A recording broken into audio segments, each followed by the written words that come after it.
My name is Shirley Thomas. I am a senior application developer at G&W Electric company. I work in the IT department. I saw an email from our HR department. Our company is working with the Autism Workforce and they are hiring employees. I was very excited because I thought that then maybe James can get a job here. James had a job prior to G&W through a transition program, and I was actually worried, how he will get a job by his own, And then, we saw this opportunity, and definitely the Autism Workforce will help him to find a job, and then they trained him on the interview. Since my experience with interviewing at G&W was very motivating, where I had to answer all the questions clearly and using good body language to the interviewer.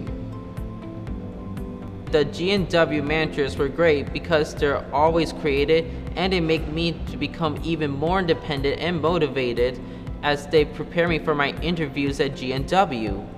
Since he started working with the G&W, he's more independent and his social skill is improved and he's doing better in the time management. He get up 4:30 in the morning by himself and then come to work for like 5:45. Since me and James are working in the same company, I have less worries. He's there a company that which is we can trust and there are people willing to help. That actually really motivating me, and I don't have much worries.